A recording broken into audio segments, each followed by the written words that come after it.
دا زه د پېښور اوسېدونکی یم د بخشو پوله او رپړان غرپاړه کې مې دوکان دی او دلته مې وحیدګل خان تنګی د تنګي تاڼې عیسائی دی او دوه درې ځله راباندې غلطې پرچې م کټ کړې تاڼې ته مې بوځي ومې وخي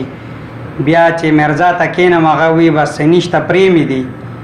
او اوس یې راباندې پرون دا کیس کړی دی چې یو ماشوم رانه دوکان ته راغلی دی سکول نه پټ شوی یو 200 روپۍ پټې کړه مونږ پېژانده ما ولا پلار ته رینګ وکړم زوی دا چې لکه پلار یې زه درځم ما پرېږدی ما پرېښوده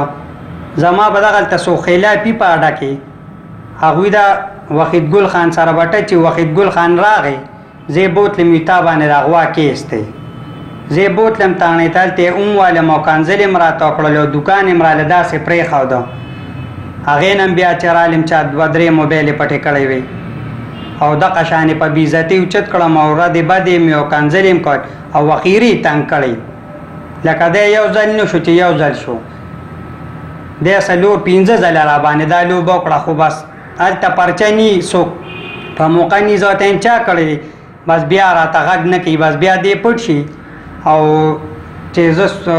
سړي راولم بس بیا وي دا بس چا رینګ کړی دی او چا پلانکې کړی دی چا را سره نه لګي ده نو زه ورته ما راته وښایې چې چا را سره نه لګي چې تا له پیسې درکړي ته ومار وخوچتې دا ما تا سره بد کړي سي دي دا خو مې ته را سره خپله دښمني کوي نو هغه ماشوم پلار مې دا دی راوستی دی دی مې پرون تاڼې ته م وروستی ده ته یې وي چې ستا زوی یې تختولی دی ده ورته خپل بیان ارسو که ده ورته وی نه تختولی نه دغه کړی ما ته رنګ شوي دي او دقه کې مې تنګي نه اوس پرون مې ډي پي او صاحب ته درخواست کړی دی آی جي صاحب ته مې نن لیږلی دی چې دې سړي سره دې څه دغه وشي ده نه خو زه اور کې ولاړ یم زه سهار راځم نه پېښوره او ماښام ځمه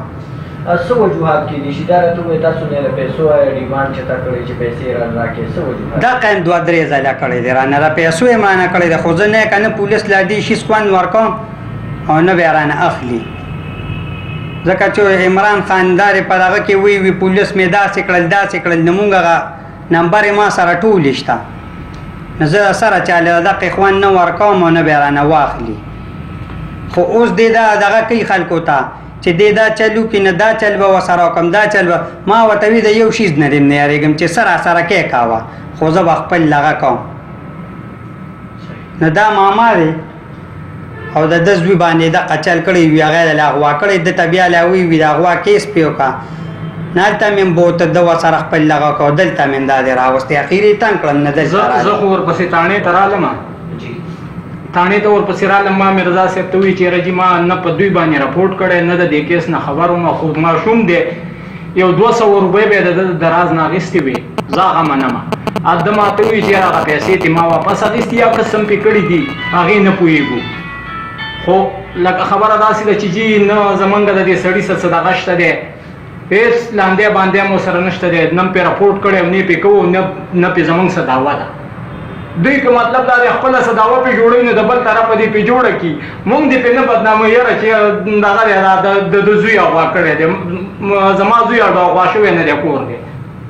تاسو وایئ چې تاڼې ته ورغلي وئ تاسو دا پرچه درج کړې وه چې زما زوی روک شوی دی نه هېڅ کله نه زه ماسپښین خبر شوم زما زوی راغلی و سکول ته زه ماسپښین خبر شوم ما ته دغه شانتې اطلاع میلاو شو وایي بیا لږ رینګ کړی و وایي چې یاره ستا زوی ما نغلا کړی و اوس په هغې کې زه خلکو ګیر کړی یم چې یاره تا ماشوم اغوا کړی نو ما وایي زما زوی خو کور دی نو اغوا د کوم طرفه راغله څوک چې اغوا کړ خبره داسې ده چې بله څه طریقه د هلک ته جوړولی شي د پیسو یا د بل څه یا د بل څه که نه په دغه ځای کې ورسره څوک د چا ورسره نالګي نو خیر دی بله څه طریقه دي وکړي مونږ دې پې نه بدنامو یاره زمونږ زوی نه دی اغوا شوی د دې په حواله به زه دا ووایم د پیر ورځ وه زما موبایل ګیا شو موبایل کې ومه افسرانو راته اطلاع وکړه چې پړانغار اډه کې د فهیم د موبایلو دوکان دی دې ته ورشه په دې کې یو ماشوم بند کړی دی فهیم زه فورا ورغلم دوکان ته په دوکان کې فهیم موجود و فهیم نه مې تپوس وکړو چې ماشوم دې څه کړ فهیم راته وویل چې ماشوم خو لاړی دی کور ته زما نه غلا کړې وه په دې وجه باندې ما بند کړی و په دوکان کې ما فهیم ته وویل چې راځه تاڼې ته مې راوسته خپل دکان یې بند کړ. ډېر خلک موجود په موقع باندې بازار دی. تاڼې ته مې راوسته، تاڼه کې مې کېنوه، ته مې ماشوم او د ماشوم پلار راوغواړه. د فهیم رونو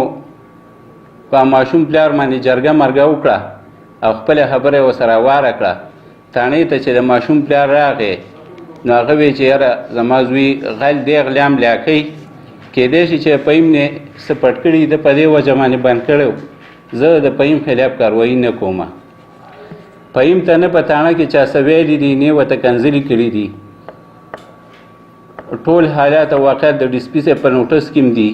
ډي سي پي صاحب ته موږ بر وخت ووی چې څه خبرې وشولې ټول هم ډي سي پي صاحب ته ووی او بعد د ډي سي پي صاحب د وینا نه فهیم موږ د تاڼې نه پرېښودو. په حوالات کې موږ بند کړی نه و د دغه ټیمه پورې، ځکه چې په ده باندې لا پرچه مرچه نه وه شوې. هغه سړي سره یې خپلې جرګې مرګې وکړلې، هغه بیا د ده خلاف هېڅ کاروایي کول نه غوښته. بس به عزت ته ورم پرېښوده. نورحق خان دا راته ووایه چې په نورو پرچو کې آیا دوی څه مطلوب و، څه دغه پېښې شوې دي، لا آیا تاسو د پیسو څه ډیمانډ کړی دی، هغوی دا تور هم لګولی دي؟ نه، موږ له حکومت تنخوا راکوي، ښې ډېرې تنخواګانې راکوي، زموږ څه کار دی؟ موږ به خلکو نه پیسې غواړو. موږ خو د خلکو د خدمتګار یو، د خلکو خدمت به کوو. موږ د پیسو دپاره نه چې خلکو نه پیسې غواړو. تنخوا راله حکومت راکوي، زموږ پې ښه ګزاره کېږي، کار هم پې کېږي. دی اوس په پولیس باندې بلیم لګوي چې ما نه پولیس پیسې غواړي او ما پولیس تنګوي. د غیر قانوني کار کړی، دا د هېچ چا سره اختیارات نشته چې قانون په لاس کې والي او دی یو سړی بندوي. که دنې اغلا کړی وه، که بل څه خبره وه، په کار چې تاڼې ته راغلی وی د هغه خلاف یې راپورټ کړی وی، قانوني کاروایي به پولیس کړی وی. د سره د اختیارات نشته چې دی یو سړی بندوي په دکان کې یا کوټه کې.